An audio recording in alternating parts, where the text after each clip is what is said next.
Esta última conferencia de la mañana que voy a dar se llama Redescubriendo el Ministerio Pastoral. Redescubriendo el Ministerio Pastoral. El fracaso del ministerio pastoral en la actualidad se debe al alejamiento de las Escrituras que hemos tenido los líderes del siglo XX y XXI. Un alejamiento de las Escrituras que como consecuencia nos ha llevado a adoptar principios de liderazgo que hemos tomado de líderes del mundo exitosos. Necesitamos volver a considerar las Escrituras como el libro de la iglesia y como el manual del pastor. Es imprescindible esto. En segunda carta a Timoteo capítulo 3 versículo 16 y 17, ahí nos declara una verdad contundente. ¿Cuál es esta verdad? Que la Escritura es suficiente, que la Escritura es el manual, son las instrucciones de Dios para dirigir la iglesia. Son las instrucciones que Dios dejó Pablo le dijo a Timoteo, para que sepas cómo conducirte en la casa de Dios. Vamos a leer 2 Timoteo capítulo 3 versículo 16 y 17. Dice así: toda la Escritura, digan todos toda, y toda incluye toda. Jesús habló que ni una coma, ni una tilde puede ser quitada, ni añadida. Entonces dice, toda la Escritura es inspirada por Dios. Y luego dice, ¿para qué nos sirve como ministros de Dios la Escritura? Y es útil para todo esto, fíjate. Es útil para, número uno, ¿qué? Enseñar. Para redarguir. Número 3, para corregir. Número 4, para instruir en justicia. Y el propósito es a fin de que el hombre de Dios, la mujer de Dios sea perfecto, enteramente preparado para toda buena obra. Y vamos a hacer un estudio aquí de estos versículos que acabamos de leer. Dice que toda la Escritura es inspirada por Dios.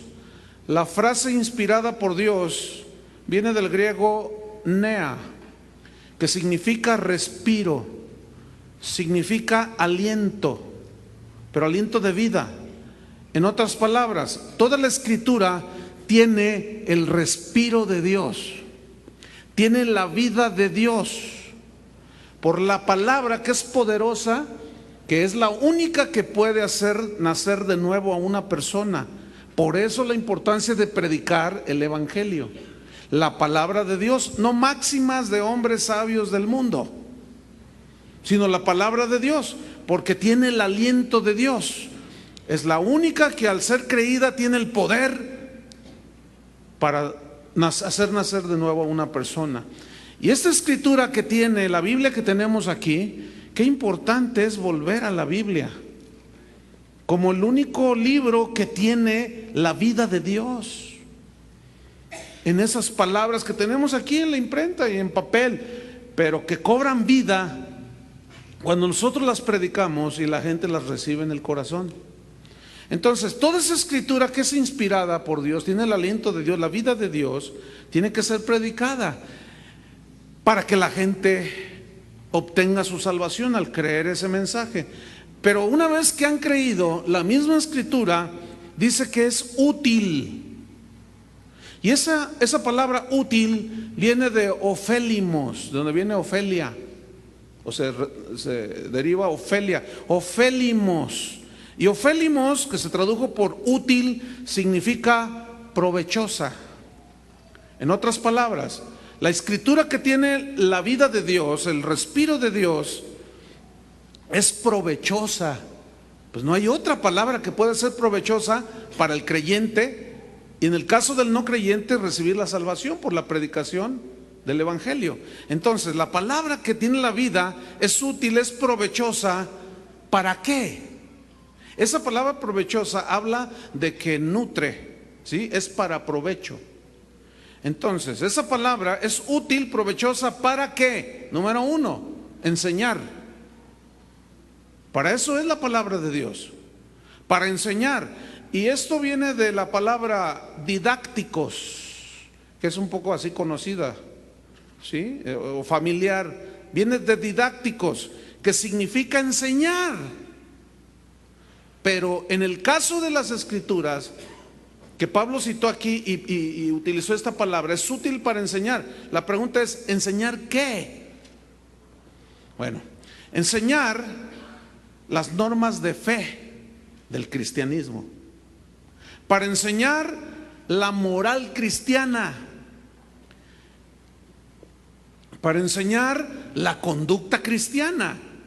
Y por supuesto que las Escrituras nos sirven para enseñar todos los principios que tienen que ver con el ministerio pastoral, que es lo que nos atañe ahora a nosotros en esta conferencia.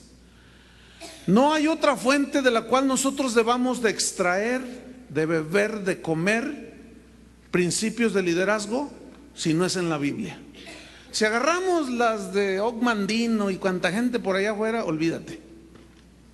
Olvídate. No vas a tener resultados de vida eterna. Pedro dijo a la pregunta de Jesús, ¿también ustedes se quieren ir? Y Pedro le respondió, ¿a quién iremos? Si solamente tú tienes palabras de vida eterna. ¿Quieres tú compartir la vida eterna? Predica la palabra de Dios. Enseña la palabra de Dios, porque es provechosa para establecer las normas de fe. Es Dios el que establece a través de su palabra las normas de fe que nosotros debemos de seguir. No podemos nosotros incorporar filosofías como el fin justifica los medios. Se vale de todo en la iglesia. No se vale de todo, ni el fin justifica los medios. Entonces, Dios es el que establece las reglas. Las reglas de fe, conducta moral y del ministerio. Pero también la palabra de Dios, aparte de ser útil para enseñar, es útil para redarguir. Y hablamos un poquito en la conferencia pasada, que viene del griego elenco, que significa refutar. Tiene varios significados, pero voy a extenderme un poquito más aquí. Uno de los significados es refutar. La pregunta es, ¿refutar qué? ¿Para qué sirve y es útil y provechosa la palabra? Para redarguir, refutar. ¿Refutar qué? Cualquier doctrina extrabíblica, cualquier doctrina, conducta y razonamiento que no vaya de acuerdo a las Escrituras. Entonces, ¿a qué fuente debemos de ir nosotros para redarguir, para refutar los errores, tanto ministeriales como de conducta cristiana? A la Biblia. No es lo que a mí se me ocurra, es lo que la Biblia dice.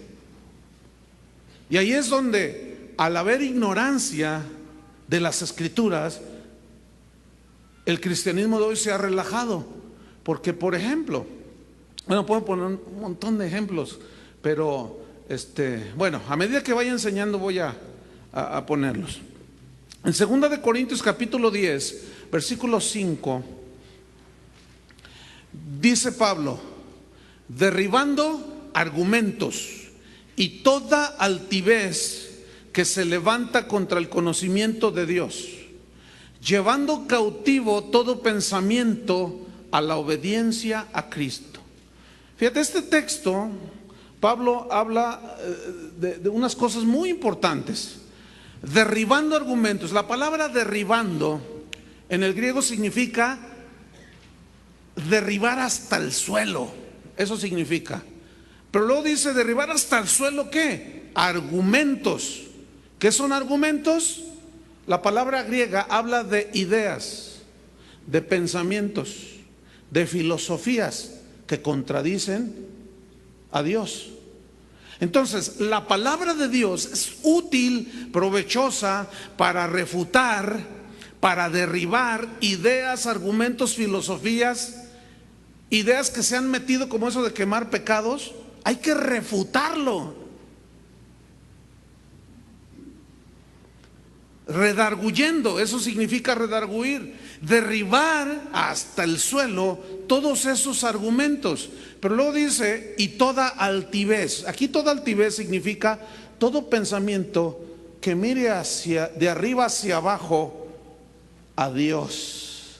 Fíjate nada más, eso significa en el griego, que mire con una altivez, con una soberbia. Bueno, eso dice Dios, pero esto digo yo, el apóstol Camaleón Casillas. Esto digo yo. Sí, la Biblia dice eso, pero ¿qué? Oye, derribando argumentos, toda altivez que se levanta, ahí está, se levanta contra el conocimiento, se levanta en contra, o sea, arriba, se pone en una posición arriba, superior del conocimiento de Dios. Conocimiento de Dios. San Pablo oraba sobre los colosenses, a favor de ellos, de los tesalonicenses, de los filipenses, de que el Señor les diera un espíritu de revelación y de conocimiento de su voluntad. Conocer a Dios. Qué importante. ¿Cuál es el libro que nos habla de Dios y de los pensamientos de Dios? La Biblia. No se nos olvide que los pensamientos de Dios son más altos que los nuestros. Los caminos de Dios son mejores que los nuestros. Nunca, nunca, nunca el pensamiento, por más sabio que sea de un hombre, superará la sabiduría y los pensamientos de Dios. Jamás. Entonces, el gran error del ministerio de finales del siglo XX y principios del siglo XXI es pretender que los pensamientos de algunos sabios mundanos o aún dentro del cristianismo son superiores a la palabra de Dios. Y eso jamás. No sé si estén de acuerdo conmigo. Pueden estarlo, Los voy a refutar. Los voy a redarguir con la palabra de Dios.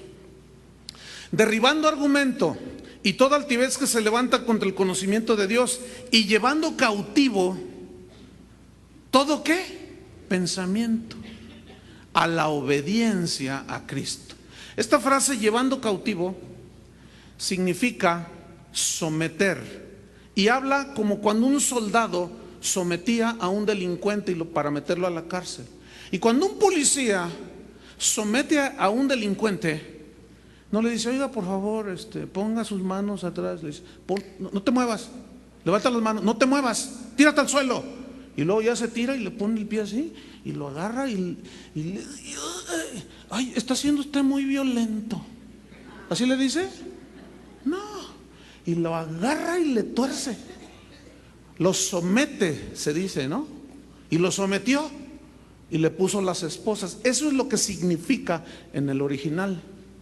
Todo pensamiento que no va de acuerdo a las escrituras, tenemos que agarrarlo y hacerle mano de puerquito, derribarlo hasta el suelo, sujetarlo, someterlo, llevarlo cautivo, todos esos pensamientos distorsionados, filosofías erradas, a la obediencia a Cristo. ¿Y dónde está el parámetro para nosotros ver cuál es la voluntad de Dios? Otra vez, las escrituras. ¿Estamos o no? Ahora, otros significados de redarguir, yo les dije en la conferencia pasada, es evidenciar, pero hay otros más, como por ejemplo amonestar. Entonces la palabra de Dios es útil, provechosa para redarguir, no solo para refutar, sino también para amonestar. Y Pablo les decía, yo no he dejado de amonestarlos, no lo vuelvan a hacer. Es como el árbitro que amonesta. Esta es una tarjeta de amonestación. Si vuelves a jugar fuera de las reglas, te voy a expulsar. ¿Y cuántos tenemos tarjeta amarilla dentro del ministerio de amonestación? Pero la palabra de Dios es útil para amonestar y sacar la tarjeta amarilla. No podemos desviarnos de las escrituras. Entonces la misma escritura se defiende. Tú salte de aquí y la misma escritura, la palabra de Dios, te amonesta. Pero también redarguir aquí significa acusar, pero no en el sentido en que nosotros tenemos el concepto de acusar, tú esto, no. En el idioma original, acusar significa comprobar una conducta o un pensamiento errado, como los ejemplos que he puesto. Son conductas que se ponen en evidencia, que son desacertadas, erróneas, que se ponen en evidencia a través de lo que dice la Biblia. ¿Están comprendiendo? Díganme algo, ¿sí o no? Ok. Pero también, fíjate, significa amonestar, acusar, pero déjeme hacerle una pregunta. Amonestar, evidenciar, acusar, ¿sobre qué cosas? Ahí está la misma respuesta. Conductas desviadas en los creyentes, pero también errores doctrinales. Y también conductas desviadas ministeriales. Pablo lo hacía, ahorita lo vamos a ver más adelante. ¿Para qué más es útil la palabra de Dios? Provechosa, para enseñar, para redarguir. Número 3, para corregir. Y esto viene de la palabra epanostrosis, que significa enderezar de nuevo. Es decir, tú corriges y al corregir enderezas de nuevo. ¿Qué? ¿Una conducta? ¿Un pensamiento? ¿Una distorsión de filosofía? ¿Qué sé yo? ¿De pensamiento que vaya en contra de Dios? Entonces, es útil para enderezar de nuevo. Corregir también tiene un significado importante, reformar. Se habla de la reforma de la iglesia. Porque eso necesitó la iglesia en la Edad Media, una reforma, volverla a formar como estaba antes, por todas las distorsiones y desviaciones en las que la iglesia cristiana había caído. ¿Y cómo fue que John Hus, Wycliffe, infinidad de todos los que tuvieron que ver con la reforma, Lutero, Calvino después, con qué reformaron la iglesia? ¿A través de pensamientos de sabios y de filósofos griegos? No, a través de volver a las escrituras. Eso fue lo que sucedió, así de simple, volver a las escrituras. Escúchenme bien, hermanos, estoy totalmente convencido que la iglesia de hoy necesita otra reforma. Se necesita otra reforma. Bueno, no la vamos a hacer de John Hus o de Lutero. Algunos quieren arriesgarse a que lo quemen vivo, pero podemos empezar por nosotros mismos, ¿no es cierto? Por poner en la balanza todo el mugrero de doctrinas que se han metido en los últimos 30 años y ponerlos en la balanza de la palabra de Dios, en el espejo de la Biblia, pero ser honestos y sinceros delante de Dios, y con un estudio concienzudo y serio y responsable, ponerlos en la balanza. Y van a ver, si lo hacen, van a ver, se van a sorprender de toda la basura que hay en el cristianismo de hoy. Eso significa corregir. Entonces, ¿será bíblico que, por ejemplo, yo como pastor, en este sentido de dirección, como lo que estoy diciendo, yo corrija a mi congregación? Yo tengo esa autoridad dada por Dios. Aunque a muchos no les gusta ni que los redargullas ni que los corrijas. Y luego te señalan y te acusan. ¿Y tú qué te crees? Un cantante famoso me escribió y me dijo: ¿qué te crees, el Mesías de Guadalajara? ¿Ya se te subió? Me dijo. Yo no le contesté. Está hablando porque algún callo le pisé, no sé.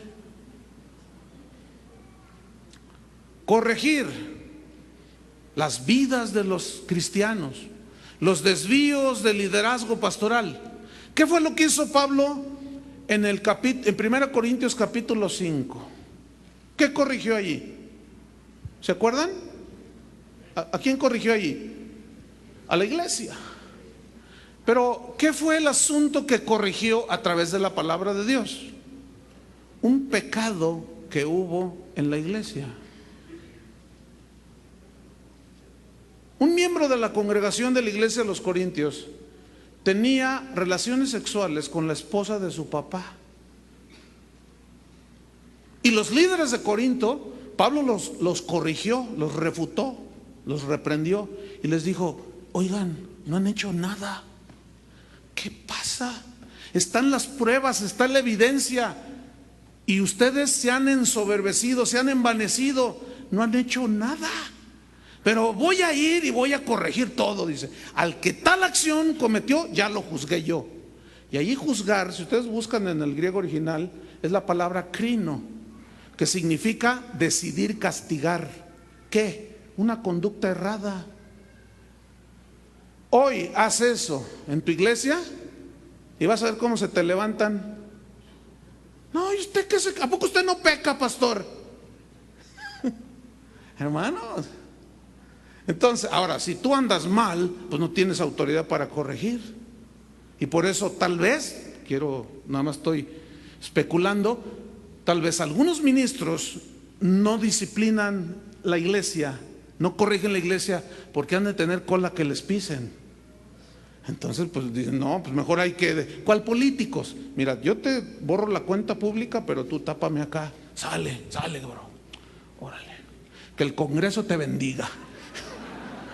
No, hermanos, nosotros no somos políticos que tienen fuero, que hacen lo que les da su gana, que se roban lo que les da su gana, que hacen y deshacen. Nosotros no somos políticos, hermano, con fuero. Nosotros somos responsables delante de Dios. ¿Cuántos reconocen esto? ¿Se acuerdan que Pablo habló de un tal Himeneo? ¿Se acuerdan? Un tal Himeneo, ¿y cómo se llamaba el otro? Fileto. No le ponga así a su hijo, porque le van a decir filete. Dice: a Himeneo y a Fileto los entregué a Satanás para que aprendan a no blasfemar. ¿Cuántos han hecho eso en su iglesia? Lo primero que te dicen si tú llegas a corregir la iglesia, como dice aquí que debemos hacerlo, ¿sabes qué es lo primero que te van a decir? No hay amor. Les digo porque a mí me lo han dicho. Ay, al pastor le falta amor. Entonces yo los refuto, los corrijo y les digo: no, es al contrario, es por amor que corregimos. No menosprecies la disciplina del Señor, porque el Señor al que ama disciplina y azota y castiga a todo aquel que recibe por hijo. Yo he escuchado de predicadores que dicen: Dios no castiga. ¿Qué Biblia estás leyendo? Claro que castiga. Nada más que el castigo de Dios con sus hijos no es para destrucción, sino es como medida de corrección. ¿Tú cómo castigas a tus hijos? ¿Para destruirlos? Esta palabra castigar en el griego significa dar un golpe. Habla de una vara cuyo golpe en la piel no pasa más allá de la piel, es a nivel de la piel. Y hay una diferencia en darle a un niño con una vara en sus pompitas que pegarle con un bat de béisbol. Y Dios nunca te pega con un bat de béisbol a sus hijos, pero sí saca la vara de la corrección. Y te hacen así las pompitas, mira, se te ponen rojitas, pero sí te da un varazo, ¿cómo no? Cualquiera que diga que no es cierto, que eso es del Antiguo Testamento, no lee el Nuevo. Necesita informarse un poco más. ¿Qué padre es aquel al que su hijo no disciplina? Pues si Dios nos disciplina, es con un propósito, para que participemos de su santidad. ¿No dice así? Pero la disciplina no parece ser causa de gozo, sino de tristeza. Pero después de la disciplina da frutos apacibles. Así como que ya te vuelves manso, ¿verdad? Está bien, Señor, está bien. Y la Biblia dejó las instrucciones, y Pablo habló mucho de esto a Timoteo y le dijo: mira, entre tanto que voy, te escribo estas cosas para que sepas cómo debes conducirte en la casa de Dios. Pero la ignorancia de esto produce juicios desacertados. Pero la Biblia nos está instruyendo a nosotros. Por eso el tema se llama redescubriendo el ministerio pastoral. Debemos entonces usar las Escrituras con la autoridad, pero ya lo dijimos hace un rato, con autoridad, ¿para qué? Para edificar. ¿Cuál era la definición? Para crecer, hacer crecer espiritualmente. No la autoridad que derriba y que destruye, esa no, ya hablamos bastante.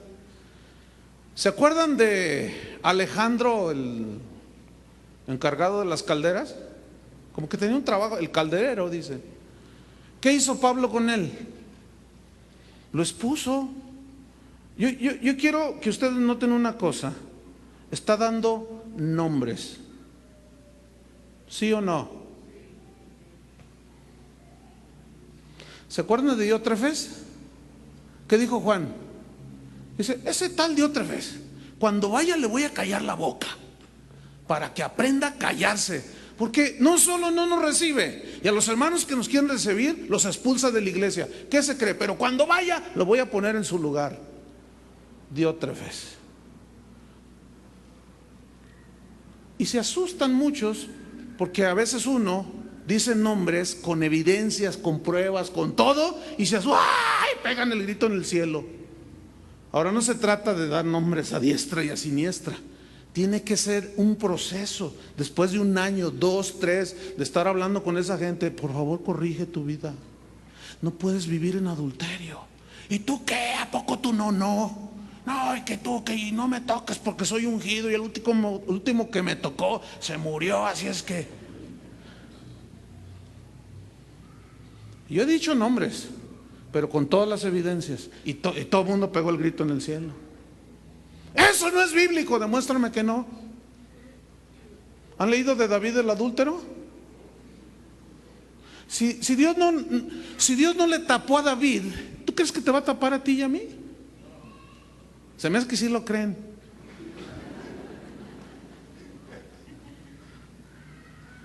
Ahora, escuchen. Pablo a diestra y a siniestra, no nada más porque sí dio nombres. Ese es un advertencia, porque también hay que usar la autoridad, pero con justicia. ¿Me estoy explicando? Cuando ya hablaste con alguien, ¿qué dijo Jesús? Si alguno peca contra su hermano, ve tú y él. Si lo has ganado, pues qué bueno. Si se arrepiente, recíbele. Si no te hace caso, agarra 2 testigos, para que en boca de 2 o 3 testigos. Y Jesús cita el Deuteronomio, capítulo 17 y 19.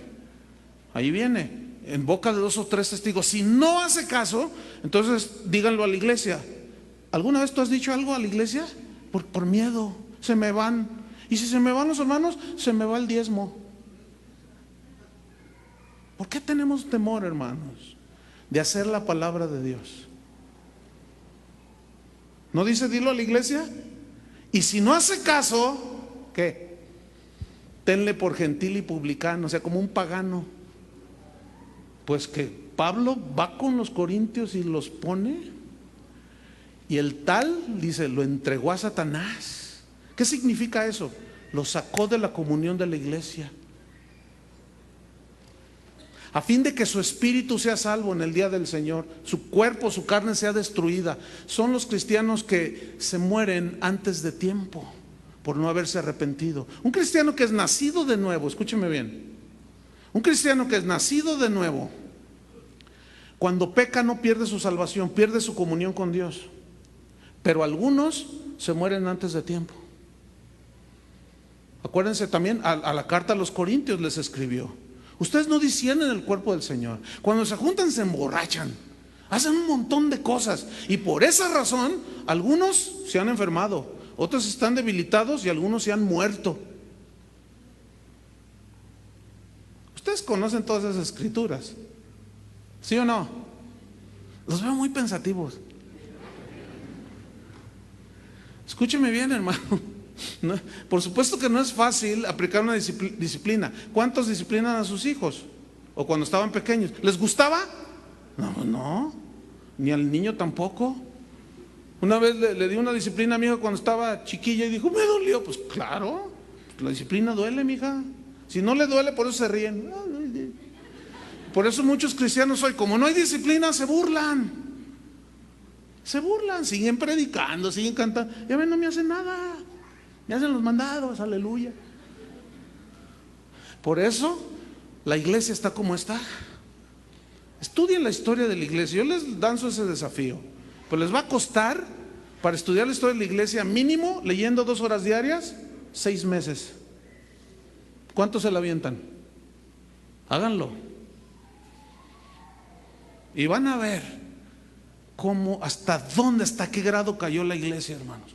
Y cuando se levantó John Hus y Wycliffe y Lutero, y una vez John Hus se para enfrente de un auditorio así grande, lo habían invitado a predicar allí, pero llegaron los grandes prelados. Dije prelados, aunque eran pelados. Entonces John Hus dice la historia que se para, los mira y les dice, así empezó su sermón, y los mira y dice, la Biblia dice que Jesús es cabeza de la iglesia, no es la cabecilla de un montón de ladrones e inmorales. ¿Sí les dijo? Eso sí, tenían pantalones, no como los de ahora. Por eso el evangelio de hoy es tan light, hermano. Ahora, no se trata de todos los mensajes estar ahí. Ahí tengo un montón, más de 1000 grabaciones que están ahí, que yo he dado a través de tantos años. Y es enseñanza para los creyentes. Hay reprensión, hay redarguir, hay corrección, pero han crecido, hermano, han madurado. Y yo ahora puedo ver los frutos de aplicar los principios de Dios. Por eso necesitamos redescubrir el ministerio pastoral. Entonces, ¿para qué es útil la palabra de Dios? Para enseñar, para corregir, para redarguir, para instruir, dice. Y esta palabra instruir, paideia, significa disciplinar, pero tiene una connotación interesante. Este disciplinar habla de la formación que se le da a un niño para formar su carácter. Fíjense, qué interesante. Para ir formando su carácter. De ahí viene una profesión paidólogo, que es una especialidad en la instrucción de los niños, para irles formando el carácter. Entonces, como niños de Dios, como hijos de Dios, la palabra de Dios dice que es útil para instruir, para formarnos, ¿qué? Carácter. Y ya hablamos sobre el carácter del ministro, una parte nada más, en 1 Timoteo 3. Para instruir, pero instruir en qué, formar carácter en qué, fíjate, instruir en justicia. ¿Qué significa esto? La palabra justicia aquí, dikaiosune, define que tiene que ver con todo aquello que es justo y recto. Justo y recto. Algo puede ser justo, pero no puede ser recto. Tú puedes hacer algo justo, pero con un corazón incorrecto, no recto, sino para sacar un provecho. No sé si me explico. Y la Biblia habla, ¿se acuerdan de los reyes que dice, e hizo lo bueno y lo justo y lo bueno delante de Dios? ¿Se acuerdan? Lo justo y lo bueno, lo recto delante de Dios. Entonces, la palabra de Dios es útil para enseñar a la gente, a formarles el carácter, para que sepan aplicar y vivir una vida con justicia y en rectitud. Pero también nos enseñan los ministros para ser hombres de Dios justos y rectos. Porque fíjate, aquí mismo te lo dice, la palabra de Dios es útil para todo esto, corregir, instruir en justicia, a fin de que, versículo 17, ahí está, ese es el fin. A fin de que el hombre de Dios, la mujer de Dios, ¿cuántos se consideran hombres o mujeres de Dios? Entonces es para nosotros. A fin de que el hombre de Dios, el ministro de Dios, sea, ¿qué? Perfecto. Aquí perfecto significa en el griego cabal, significa maduro, significa que llegas a un grado de madurez. Por eso se les llamaba ancianos a los ministros del tiempo, los tiempos bíblicos, porque hablaba no de la largura de años, sino de la madurez espiritual que podían llegar a tener. Porque hubo ancianos en la Biblia que eran de edad relativamente jóvenes. Un ejemplo, Timoteo, al cual Pablo dijo: te dejé en Éfeso para que no permitas que nadie enseñe diferente doctrina. Pero como él llegó y empezó a enseñar lo que Pablo todo le había instruido, en la segunda carta le escribió y le dijo: mira, Timoteo, nadie tenga en poco tu juventud. Porque como que Pablo se percató de que el joven Timoteo, el joven anciano, fíjense, joven anciano, Timoteo, como que sentía inseguridad por ser un joven ministro. Pero los cristianos de Éfeso, a donde Pablo lo mandó, lo miraban muy joven. Yo me acuerdo cuando empecé esta congregación, tenía 26 años de edad. Hace 25, porque estoy por cumplir 51. Y recuerdo que un día hablé un tema de la familia. Y no, pues yo un hermano, ¿tú qué me puedes enseñar a mí? Me dice: tú ni hijos tienes. Y le dije: oye, mira, yo nunca he ido al cielo, pero sí te puedo enseñar del cielo. No tengo que ir al cielo para enseñarte del cielo, ¿o no? Nada más dos me contestaron, que son la porra que...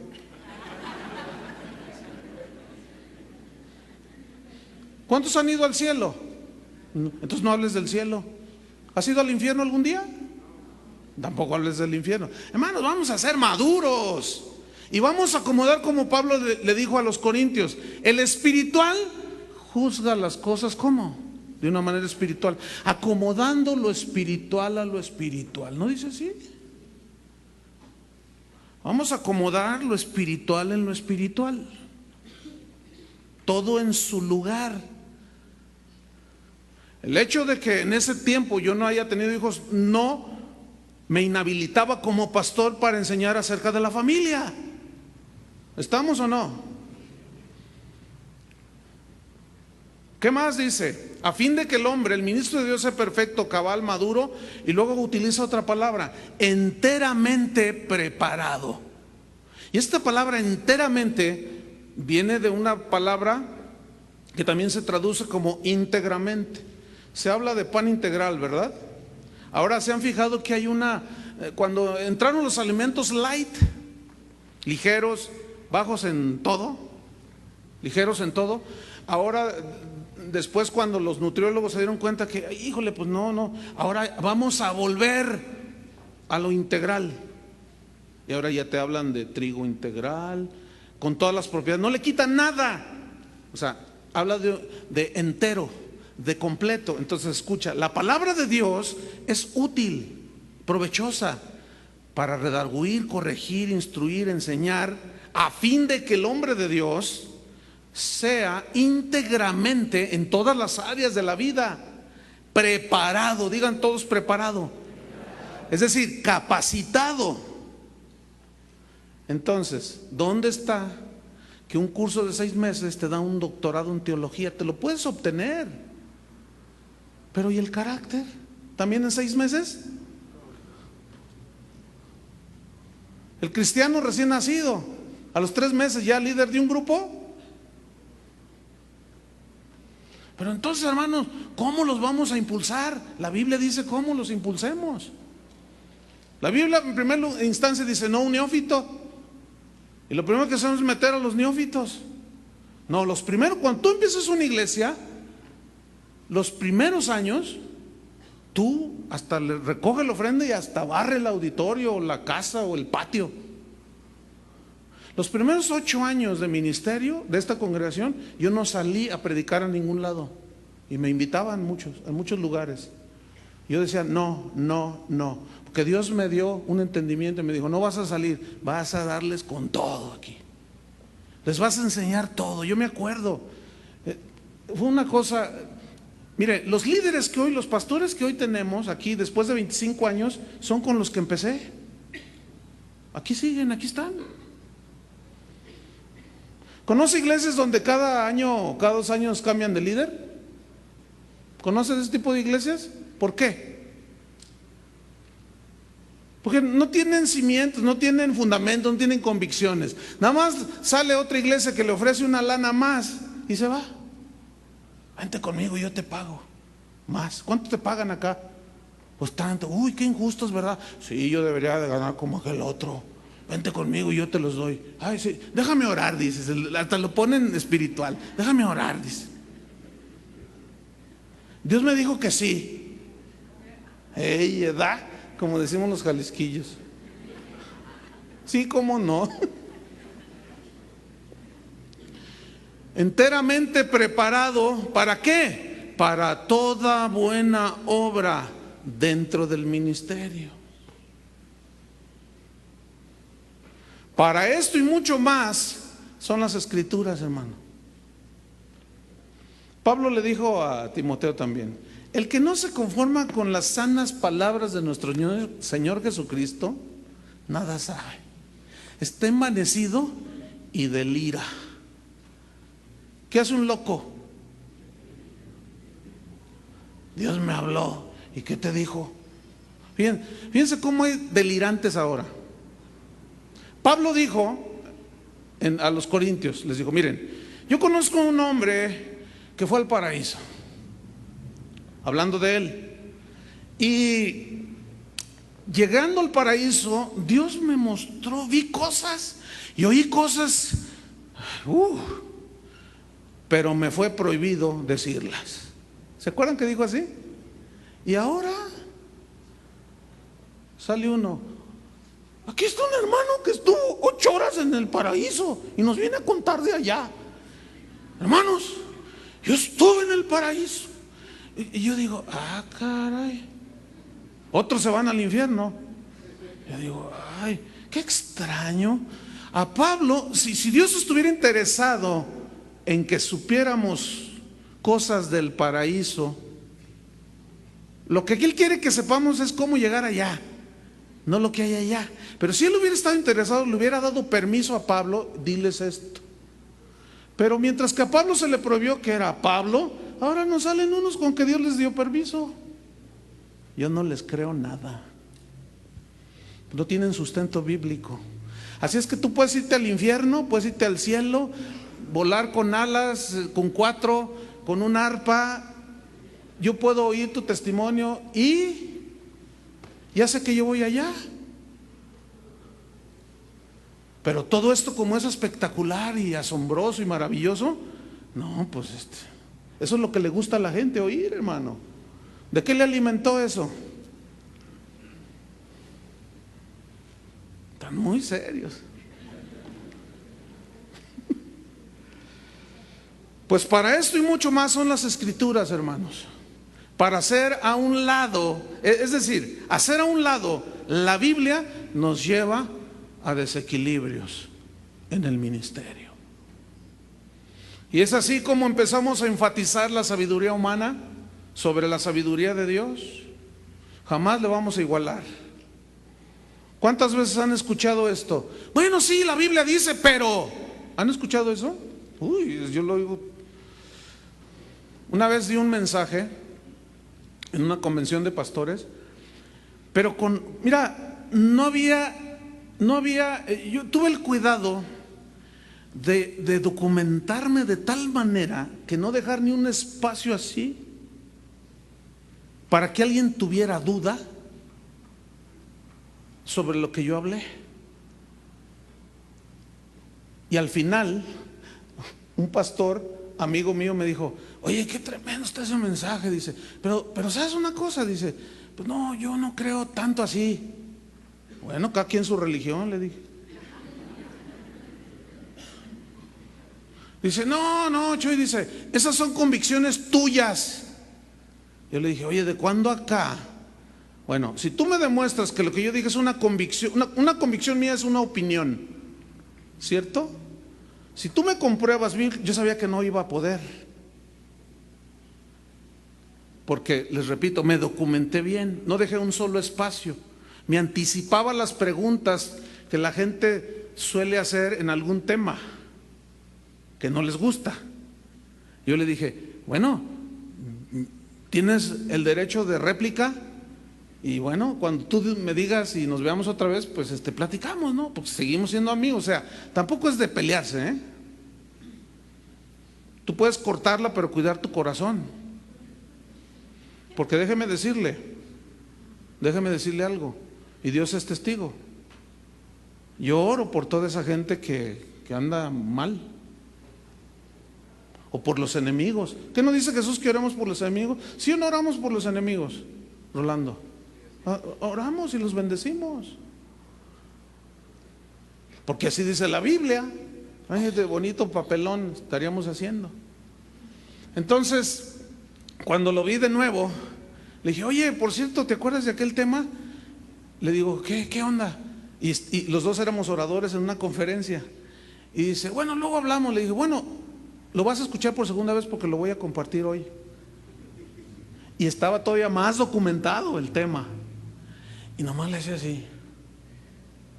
Y yo lo miraba porque estaba así al extremo, así, en una silla así, por acá. Y así de reojo lo miraba, ¿no? Y estaba. Y al final le dije, oye, ¿qué onda? Sigo opinando que es una convicción tuya. Sí, porque tú andas en el negocio ese. Sí, está bien, Chuy, ¿pero qué? Mira, olvídate, no es convicción mía. Es lo que Dios dice, eso es muy diferente. ¿No es cierto? Están muy serios todavía. Qué bueno, gloria a Dios. Entonces, dejar las escrituras nos mete a un desequilibrio. Y es así como enfatizamos más la necesidad humana, escuchen bien, el bienestar físico y material, y no el énfasis de Dios en la necesidad humana. Ahí va otra vez. Cuando nosotros hacemos a un lado la Biblia con objetividad, la objetividad de la Biblia, el orden de la Biblia, nosotros comenzamos a enfatizar y empezamos a predicar un evangelio centrado en las necesidades del hombre y no centrado en lo que Dios dice que los hombres necesitan. A ver, ahí va otra vez. Ahí va otra vez. ¿Están listos? Porque a mí me gusta hacerlos pensar. El evangelio de hoy, todo está centrado en venga a recibir un milagro.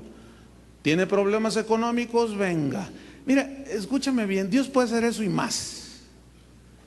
Pero al estar el evangelio de hoy centrado en las necesidades del hombre, no es el orden de la Biblia. El orden de la Biblia, el Señor vino a buscar y a salvar tu negocio que se te había quebrado. ¿Así dice? Estabas perdido en tus pecados. Ese es el orden que nosotros debemos de observar. Algunos tal vez estén pensando, y yo me estoy anticipando, no, pues entonces ¿qué? ¿No oran por los enfermos? ¿No creen en la prosperidad? O sea, ¿no creen en que Dios los bendice? Todo eso creemos en lo que dice la Biblia, porque también hay cada exageración. Entonces, sí creemos en todo eso, pero en el orden de Dios. ¿Para qué quiere Dios? Fíjate, el multicitado por un servidor del tristemente célebre Evangelio de la Prosperidad, ese Evangelio, esta última conferencia de la mañana que voy a dar, se llama Redescubriendo el Ministerio Pastoral. Redescubriendo el Ministerio Pastoral. El fracaso del ministerio pastoral en la actualidad se debe al alejamiento de las Escrituras que hemos tenido los líderes del siglo XX y XXI. Un alejamiento de las Escrituras que como consecuencia nos ha llevado a adoptar principios de liderazgo que hemos tomado de líderes del mundo exitosos. Necesitamos volver a considerar las Escrituras como el libro de la iglesia y como el manual del pastor. Es imprescindible esto. En segunda carta a Timoteo capítulo 3 versículo 16 y 17, ahí nos declara una verdad contundente. ¿Cuál es esta verdad? Que la Escritura es suficiente, que la Escritura es el manual, son las instrucciones de Dios para dirigir la iglesia.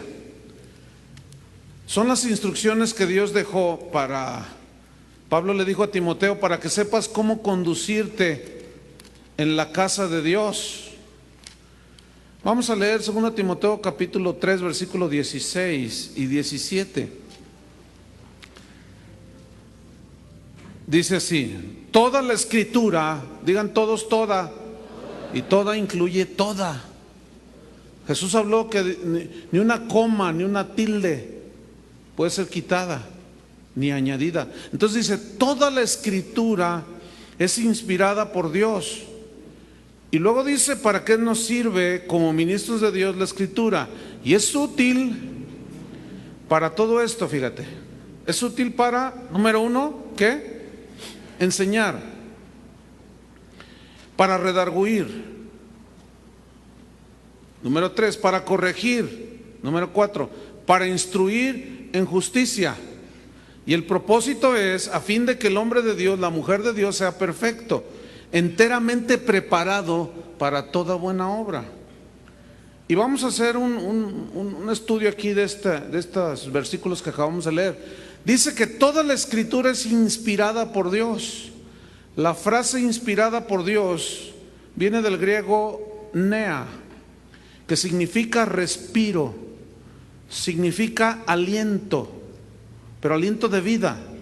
En otras palabras, toda la Escritura tiene el respiro de Dios, tiene la vida de Dios, por la palabra que es poderosa, que es la única que puede hacer nacer de nuevo a una persona.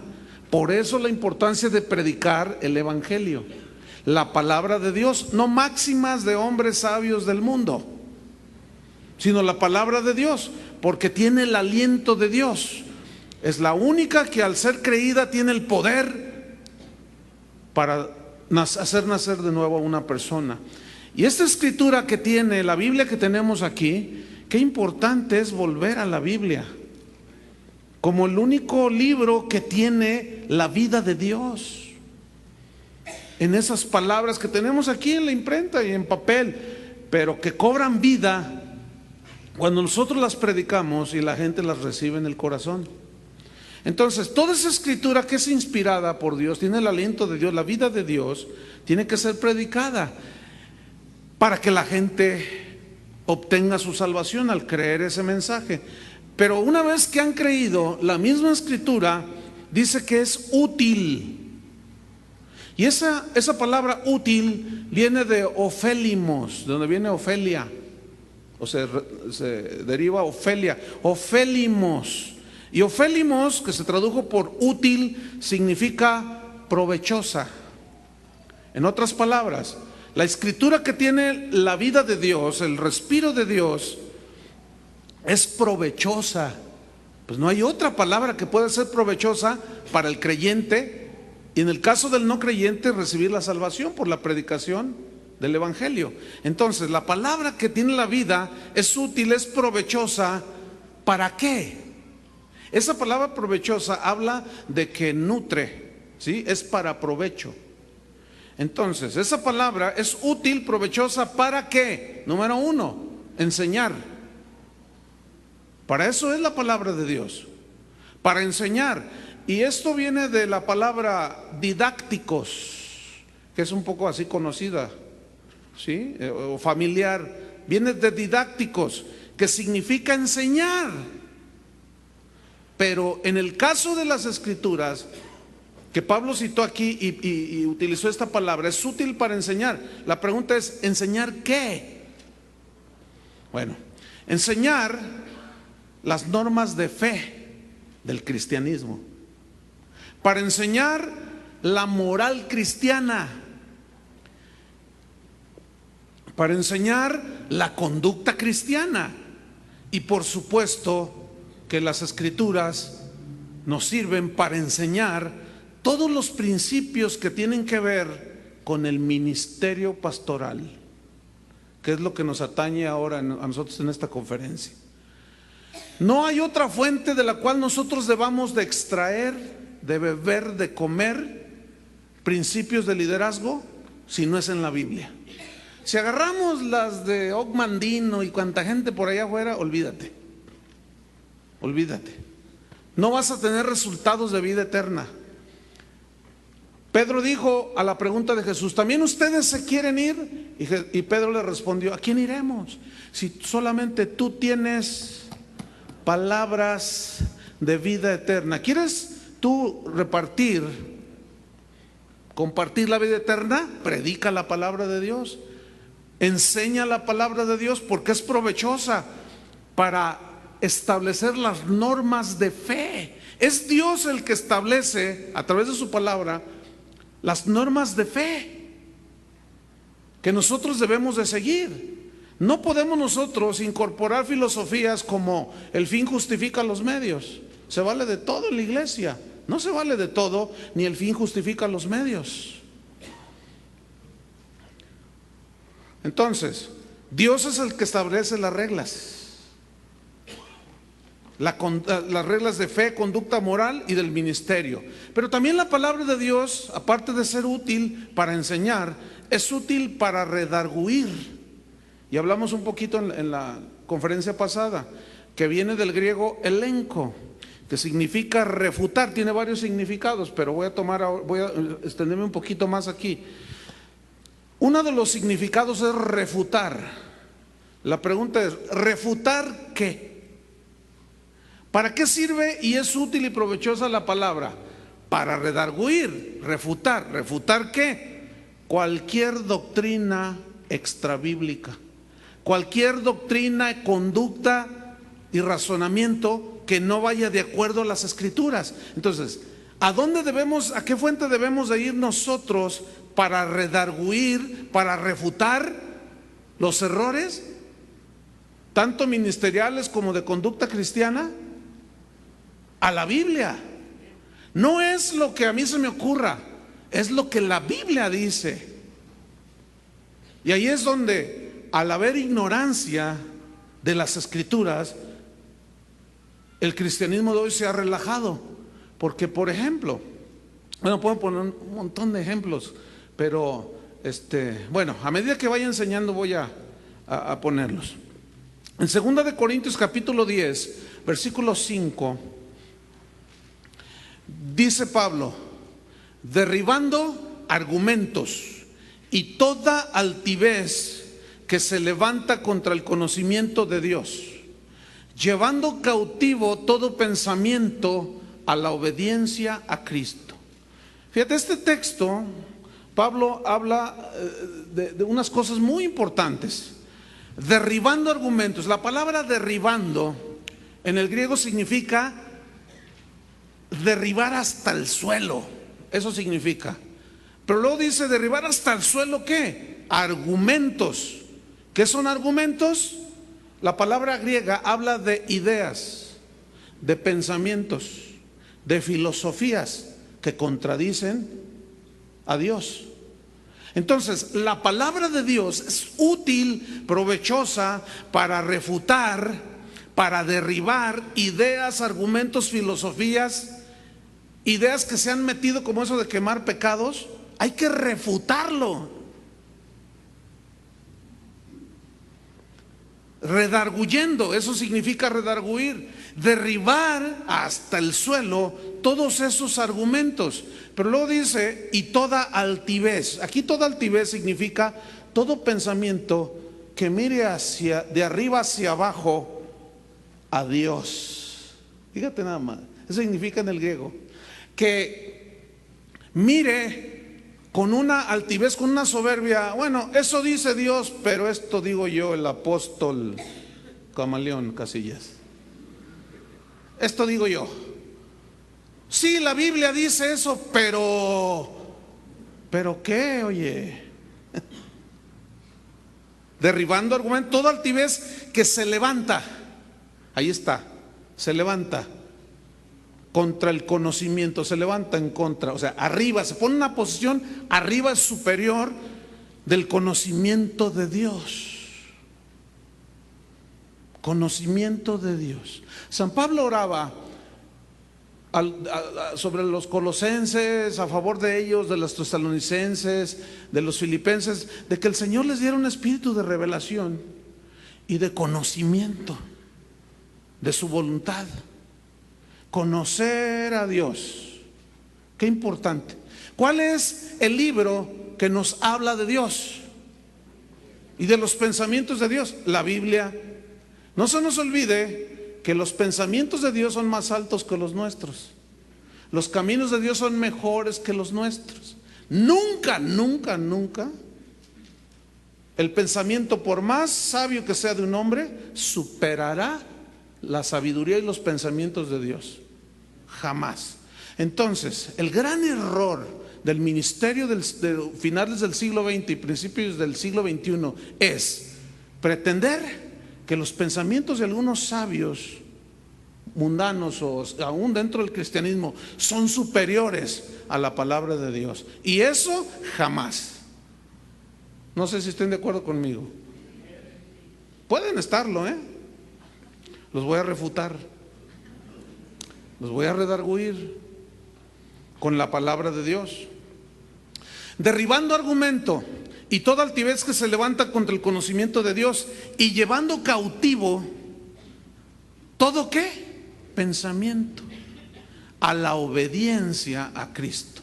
Esta frase, llevando cautivo, significa someter, y habla como cuando un soldado sometía a un delincuente para meterlo a la cárcel. Y cuando un policía somete a un delincuente, no le dice, oiga, por favor, ponga sus manos atrás. Le dice, no te muevas, levanta las manos, no te muevas, tírate al suelo. Y luego ya se tira y le pone el pie así y lo agarra y ay, está siendo usted muy violento. ¿Así le dice? No. Y lo agarra y le tuerce. Lo somete, se dice, ¿no? Y lo sometió y le puso las esposas. Eso es lo que significa en el original. Todo pensamiento que no va de acuerdo a las escrituras, tenemos que agarrarlo y hacerle mano de puerquito, derribarlo hasta el suelo, sujetarlo, someterlo, llevarlo cautivo. Todos esos pensamientos distorsionados, filosofías erradas, a la obediencia a Cristo. ¿Y dónde está el parámetro para nosotros ver cuál es la voluntad de Dios? Otra vez, las escrituras. ¿Estamos o no? Ahora, otros significados de redarguir, yo les dije en la conferencia pasada, es evidenciar, pero hay otros más, como por ejemplo amonestar. Entonces la palabra de Dios es útil, provechosa para redarguir, no solo para refutar, sino también para amonestar.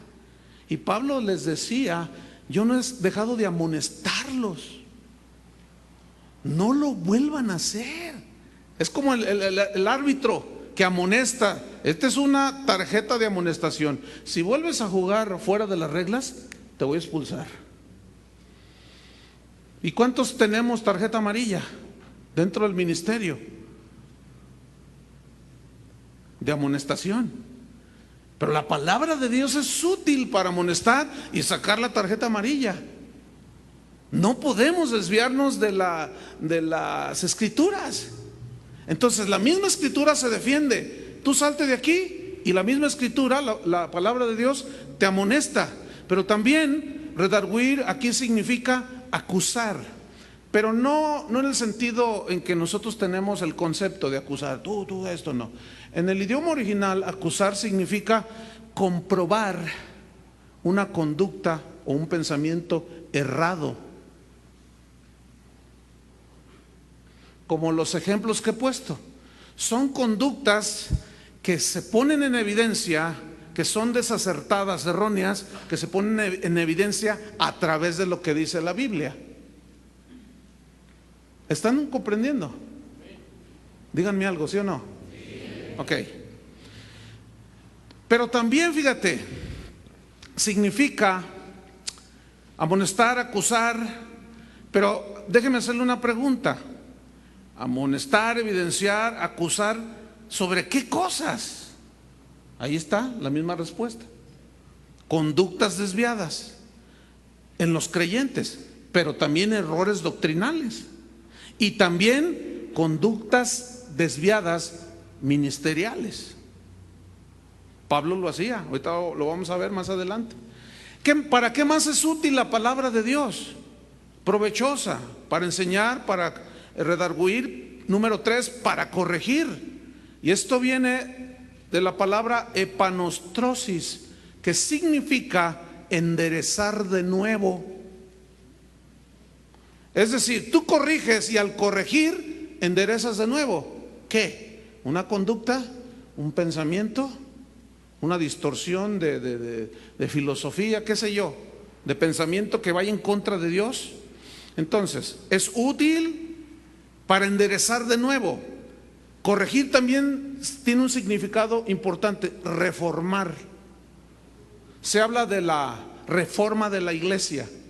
Porque eso necesitó la iglesia en la Edad Media, una reforma, volverla a formar como estaba antes, por todas las distorsiones y desviaciones en las que la iglesia cristiana había caído. ¿Y cómo fue que John Hus, Wycliffe, infinidad de todos los que tuvieron que ver con la reforma, Lutero, Calvino después, con qué reformaron la iglesia? ¿A través de pensamientos de sabios y de filósofos griegos? No, a través de volver a las escrituras. Eso fue lo que sucedió, así de simple, volver a las escrituras. Escúchenme bien, hermanos, estoy totalmente convencido que la iglesia de hoy necesita otra reforma. Se necesita otra reforma. Bueno, no la vamos a hacer de John Hus o de Lutero. Algunos quieren arriesgarse a que lo quemen vivo, pero podemos empezar por nosotros mismos, ¿no es cierto? Por poner en la balanza todo el mugrero de doctrinas que se han metido en los últimos 30 años y ponerlos en la balanza de la palabra de Dios, en el espejo de la Biblia, pero ser honestos y sinceros delante de Dios y con un estudio concienzudo y serio y responsable, ponerlos en la balanza. Y van a ver, si lo hacen, van a ver, se van a sorprender de toda la basura que hay en el cristianismo de hoy. Eso significa corregir. Entonces, ¿será bíblico que, por ejemplo, yo como pastor, en este sentido de dirección, como lo que estoy diciendo, yo corrija a mi congregación? Yo tengo esa autoridad dada por Dios, aunque a muchos no les gusta ni que los redargullas ni que los corrijas, y luego te señalan y te acusan. ¿Y tú qué te crees? Un cantante famoso me escribió y me dijo: ¿qué te crees, el Mesías de Guadalajara? ¿Ya se te subió?, me dijo. Yo no le contesté. Está hablando de porque algún callo le pisé, no sé. Corregir las vidas de los cristianos, los desvíos del liderazgo pastoral. ¿Qué fue lo que hizo Pablo en 1 Corintios capítulo 5? ¿Qué corrigió allí? ¿Se acuerdan? ¿A quién corrigió allí? A la iglesia. Pero ¿qué fue el asunto que corrigió a través de la palabra de Dios?